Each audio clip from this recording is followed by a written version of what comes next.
Absolute. And by definition, even according to this AI overview, the fact that the powers are defined and limited to specific circumstances makes them not plenary. That qualifies them. Now, can you debate exactly how broad those powers are under those specific circumstances? Sure, and they are. This is also not the only place in our legal code where these powers are defined or limited. Lastly, by the way, even if we were to just look at this statute, even if he calls the National Guard into federal service to quote unquote quell rebellion, quote, orders for these purposes shall be issued through the governors of these states. And guess what?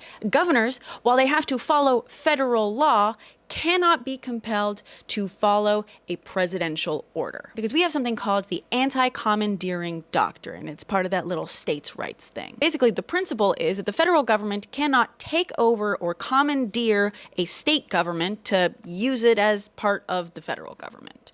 Ojo, or oye, as it were. It's called a doctrine because this is Supreme Court interpretation of our Constitution. The idea that commandeering would violate the structure of federalism, which means, and yes, you already see where this is going, that the Supreme Court could in fact decide to walk that back. However, that still doesn't give the president plenary powers over the military. The good news, if you can call it that, is that number one, this isn't surprising that this is their goal. Number two, if attorneys are made aware of this, at least they can start preparing their arguments against this language that's obviously going to start being rolled out as part of some argument or another very soon. The third bit of good news is I figured out what Stephen Miller sounds like. First, what you gotta understand is that because he's trying to come off as tough and he's a widow baby, he's in a perpetual pout when he talks like this. Number two, you gotta understand that he's a California boy, so you gotta place that pout on one of the characters from SNL's The Californians. I'm totally taller than 4'10".